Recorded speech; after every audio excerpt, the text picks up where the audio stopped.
तो नमस्कार, आपका स्वागत है आज के एपिसोड में। आज का एपिसोड एक ऐसी घटना के बारे में है जिसमें एक बहुत ही छोटी-सी लड़ाई, बहुत ही छोटी-सी घटना एक बहुत बड़ा रूप ले लेती है। जिसमें बॉलीवुड की एक एक्ट्रेस जिसने सड़क 2 और बाटला हाउस जैसी मूवीज़ में काम किया हुआ है, उसे विदेश में काफ़ी दिनों तक जेल में रहना पड़ता है। आज की कहानी है मुंबई में रहने वाली एक्ट्रेस कृष्णा परेरा के बारे में, जिनकी माँ प्रमिला परेरा उनके साथ में ही मुंबई में रहा करती थीं और वही उनका सारा कामकाज भी मैनेज करती थीं, उनकी मैनेजर थीं। मार्च 2023 के तीसरे हफ्ते में प्रमिला परेरा जी के पास में एक मैसेज आता है। उस मैसेज में ये लिखा हुआ था कि एक रियल एस्टेट की कंपनी है, जिसने अपना एक टैलेंट मैनेजमेंट कंपनी चालू करी है, जिसके थ्रू वो नए एक्टर्स, पुराने एक्टर्स को मूवीज़ और वेब सीरीज़ में काम दिलवाते हैं। अब प्रमिला परेरा कृष्ण परेरा की मैनेजर भी थीं, तो वो उस नंबर पे कॉल करती हैं और इंक्वायरी करती हैं कि किस तरीके का काम प्रोवाइड किया जाता है, क्या ऑप्शंस हैं, क्या अपॉर्चुनिटीज़ हैं उनके पास में। जब वो उस नंबर पे फ़ोन करते हैं, तो जो फ़ोन उठाते हैं, वो अपना नाम रवि बताते हैं। वो कहते हैं कि वो उस टैलेंट मैनेजमेंट कंपनी के मालिक हैं और उनकी कंपनी का नाम है टैलेंट पूल।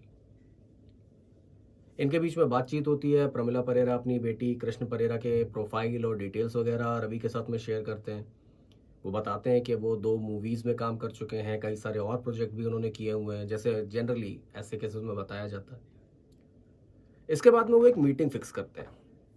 प्रमिला परेरा अपनी बेटी कृष्ण परेरा के साथ में उनसे मिलने पहुंचते हैं और मीटिंग में रवि उन्हें बताते हैं कि एक इंटरनेशनल वेब सीरीज़ है जिसमें एक रोल अवेलेबल है।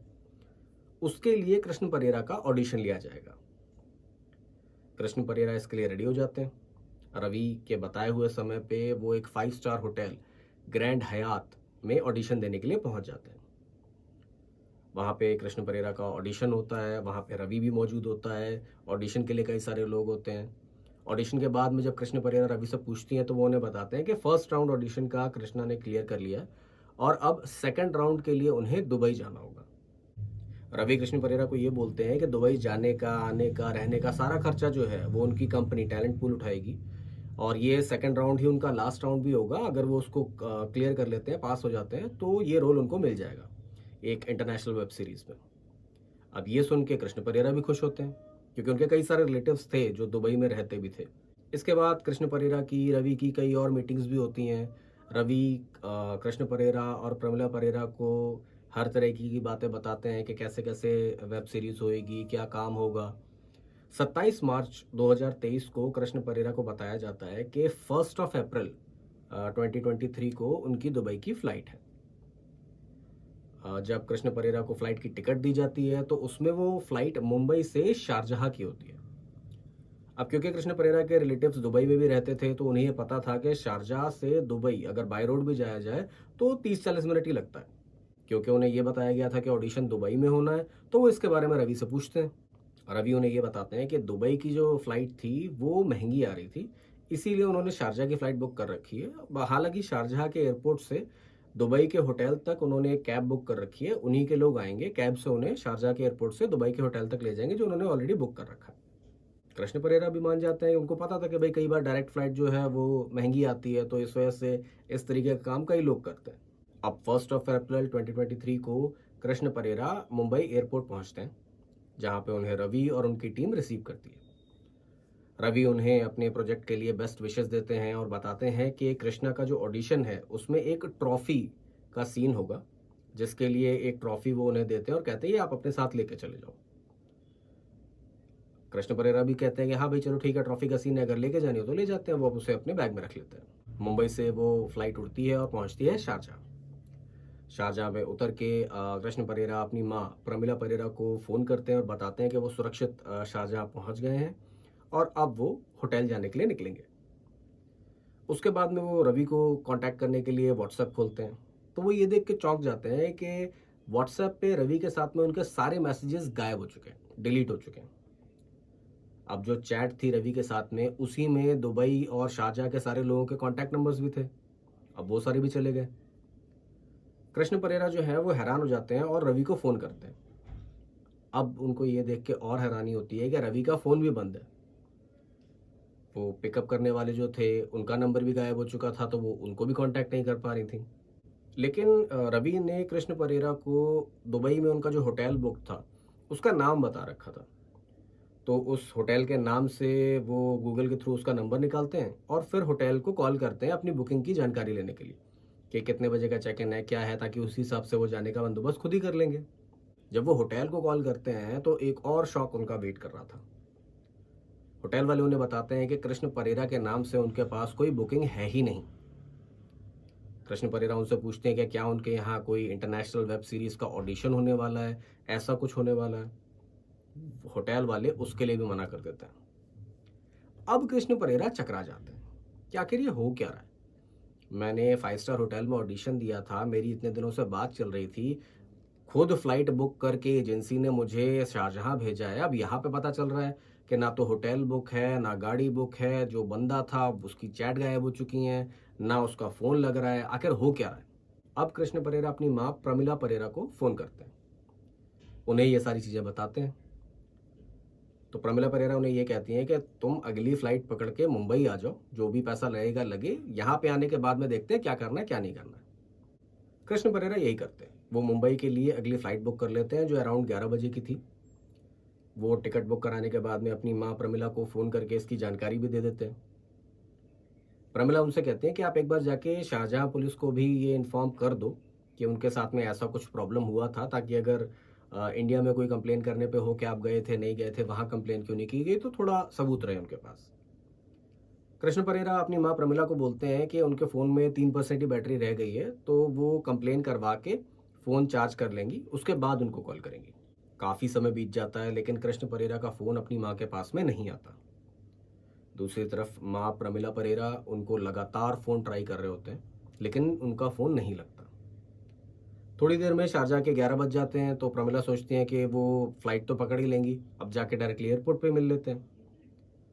रात को 2 बजे कृष्ण परेरा की जो फ़्लाइट थी, जो उन्होंने बताया कि बुक हुआ था, वो फ़्लाइट मुंबई में लैंड कर जाती है। प्रमिला परेरा मुंबई एयरपोर्ट पे अपनी बेटी का इंतज़ार कर रहे होते हैं। फ़्लाइट को लैंड हुए काफ़ी समय बीत जाता है, लेकिन कृष्ण परेरा एयरपोर्ट से बाहर नहीं आते।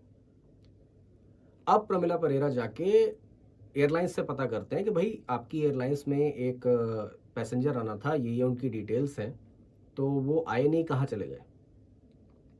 एयरलाइंस से उन्हें ये बात पता चलती है कि कृष्ण परेरा ने ये फ़्लाइट बोर्ड ही नहीं की थी, वो शारजहां से इस फ्लाइट में बैठे ही नहीं थे। अब प्रमिला परेरा घबरा जाते हैं, वो दुबई के अपने रिश्तेदारों को फ़ोन करते हैं और कहते हैं कि भैया आप शारजहां जाओ, पता करो क्या हुआ क्या नहीं हुआ, वहाँ एयरपोर्ट पे वो थी, मेरी उससे बात भी हुई थी, कहाँ गायब हो गई वो वहाँ से। कृष्ण परेरा के रिश्तेदार दुबई से शारजाह एयरपोर्ट जाते हैं, वहाँ पे पता करने की कोशिश करते हैं, लेकिन उनको वहाँ पे कुछ पता नहीं चल पाता। रात गुजर जाती है, 2 अप्रैल 2023 का दिन आ जाता है। अब प्रमिला परेरा पुलिस के पास जाती हैं, पुलिस स्टेशन में जाके कंप्लेन लिखवाती हैं और सारी की सारी घटना उन्हें बताती हैं कि क्या एक टैलेंट मैनेजमेंट कंपनी थी, उनके मालिक हैं रवि, उन्होंने बेटी को साइन करने की बात करी थी, ऑडिशन के लिए शारजहां भेजा था। जब वो वहाँ पहुंची तो सारे मैसेज डिलीट हो गए, फ़ोन बंद हो गया और अब उनकी बेटी गायब है। मुंबई पुलिस कंप्लेन तो लिख लेती है लेकिन ज़्यादा कुछ कर नहीं पाती, क्योंकि मामला जो था वो टेक्निकली तो शारजाह का था। अब जो मुंबई पुलिस है वो शारजहां से क्या ही ढूंढेगी, क्या बात करेगी। हालांकि वो उनको सांत्वना देते हैं कि हाँ हम चलो कोशिश करते हैं, ढूंढते हैं। प्रमिला परेरा दुबई के अपने रिश्तेदारों से भी कांटेक्ट में रहती हैं, वो उनसे बोलती हैं कि आप कुछ ढूंढो, पता करो। मुंबई में वो रवि का पता लगाने की कोशिश करती हैं कि कहाँ था क्या था, क्योंकि वो उनसे किसी होटल में या बाहरी मीटिंग के लिए मिला था, कभी उसके ऑफिस तो उन्होंने जाके देखा नहीं था। इन्हीं सब चीज़ों में 8-9 दिन का समय निकल जाता है। अब आती है 10 अप्रैल 2023 की तारीख। इस दिन प्रमिला परेरा के ईमेल अकाउंट पे एक ईमेल आता है शारजहां की इंडियन एम्बेसी से। उसमें यह लिखा हुआ था कि कृष्ण परेरा को 1 अप्रैल 2023 को ही शारजहां एयरपोर्ट पे ड्रग्स की स्मगलिंग के इल्ज़ाम में गिरफ्तार कर लिया गया और वो 1 अप्रैल से ही 10 दिन से शारजहां की जेल में कैद है। प्रमिला परेरा ये ईमेल पढ़ के एकदम घबरा जाती हैं।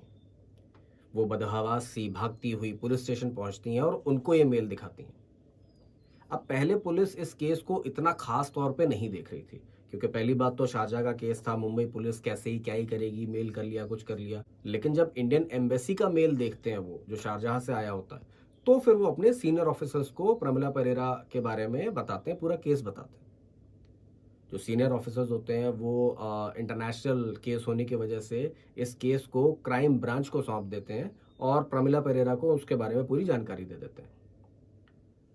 क्राइम ब्रांच जब इस केस को अपने हाथ में लेती है तो वो पूरी जांच करती है और प्रमिला परेरा को बताती है कि कृष्ण परेरा को शारजहां एयरपोर्ट पे ड्रग्स के साथ में रंगे हाथ पकड़ा गया। प्रमिला परेरा ये सुन के शॉक में रह जाती है कि आखिर ऐसा कैसे हो सकता है। वो ऑडिशन के लिए गई थी, ना उसका इन चीज़ों से कोई लेना ना देना, ये कैसे हो सकता है। वो क्राइम ब्रांच वालों से पूछते हैं कि भाई ड्रग्स मिला कहाँ, कहाँ रखा हुआ था उसने ड्रग्स।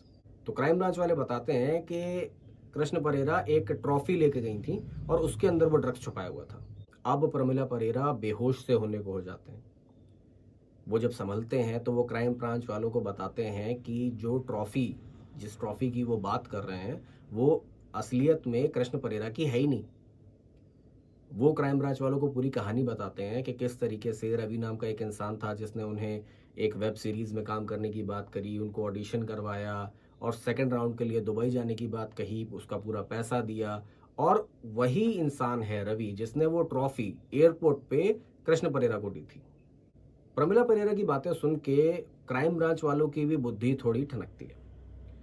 वो ये सोचते हैं कि कृष्ण परेरा फिल्मों में काम करती है, उसका कोई क्रिमिनल बैकग्राउंड नहीं है, अच्छा भला उसका सिस्टम चल रहा है, वो ऐसा कुछ क्यों करेगी।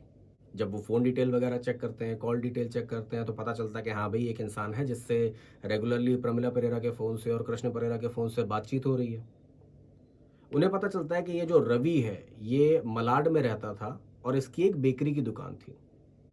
थोड़ा समय चकमा देने के बाद में रवि फाइनली पकड़ा जाता है और वो क्राइम ब्रांच वालों को एक और नाम बताता है, एंथोनी पॉल। रवि की ही निशानदेही पे क्राइम ब्रांच वाले एंथनी पॉल को भी पकड़ लेते हैं और पुलिसिया अंदाज में पूछताछ होने के बाद में रवि और एंथनी ये स्वीकार कर लेते हैं कि कृष्ण परेरा को ड्रग्स से भरी हुई ट्रॉफी उन्होंने ही दी थी। अब क्राइम ब्रांच वालों को ये चीज़ लगती है कि ये कोई ड्रग्स की स्मगलिंग का धंधा है जिसमें दुबई या शारजहां में कोई इनका साथी होगा जिस तक ड्रग्स पहुंचाने के लिए उन्होंने कृष्ण परेरा का इस्तेमाल किया। अब वो इन दोनों से और कड़ी पूछताछ करते हैं कि बाकी जो ड्रग्स के स्मगलर हैं, इनके जो हैंडलर हैं, बाकी लोग हैं, उनके बारे में पता चल सके। जब पुलिस अपने अंदाज में इनसे पूछताछ करती है तो जो असली कहानी सामने आती है वो सुन के क्राइम ब्रांच वाले भी चकरा जाते हैं। उनको ये समझ में नहीं आता है कि कोई बंदा सिर्फ बदला लेने के लिए इस हद तक कैसे जा सकता है, क्योंकि यहाँ पे कोई ड्रग्स का रैकेट था ही नहीं। जो था वो था नफरत और बदले का एक ऐसा किस्सा जो उनको भी हिला के रख देता है। एंथनी उन्हें पूरी की पूरी कहानी बताता है कि वो मुंबई के बोरीवली इलाके में रहता था और वहीं पे उसकी बहन भी बोरीवली की ही एक बिल्डिंग में रहा करती थी। ये वही बिल्डिंग थी जहाँ पे कृष्ण परेरा अपनी माँ प्रमिला परेरा के साथ में रहती थी। जब 2020 में कोरोना आया, लॉकडाउन लगा, तो एंथनी की बहन उस बिल्डिंग में अकेले फंस चुकी थी। अब वो अपने फ्लैट में अकेली रहती थी, इसीलिए जब भी लॉकडाउन में छूट मिलती या समय मिलता तो एंथनी उसकी बिल्डिंग में जाके जो भी ज़रूरत का सामान था वो उसे पहुंचा दिया करता था। ऐसे ही एक दिन एंथनी सामान लेके अपनी बहन के यहाँ जा रहा था तो बिल्डिंग में घुसते ही एक कुत्ता उसके ऊपर झपट पड़ता है। वो भौंकता हुआ एंथनी को काटने ही वाला होता है तो एंथनी वहां पे पड़ी हुई एक प्लास्टिक की चेयर लेके उस कुत्ते को मार देता है। जैसे ही वो कुर्सी उस कुत्ते को मारता है वहां पे एक लेडी चीखती हुई आती हैं और एंथनी के ऊपर भड़क उठती हैं कि बाहर की बिल्डिंग का कोई बंदा उसके यहाँ पे आके कुत्ते को मार रहा है, पीट रहा है, ऐसा क्यों कर रहा है। वो उसे बहुत ज्यादा बुरा भला कहती हैं और बहुत ज्यादा भड़कती हैं। अब वहां पे बिल्डिंग के और लोग भी इकट्ठे हो जाते हैं, उनके सामने भी वो एंथनी की बहुत ज्यादा बेइज्जती करती हैं। अब एंथनी क्योंकि बाहर से उस बिल्डिंग में आया था, उसकी बहन वहां पे अकेली रहती थी, इसलिए वो वहां पे कुछ बोलता नहीं है और चुपचाप वहां से चला जाता है।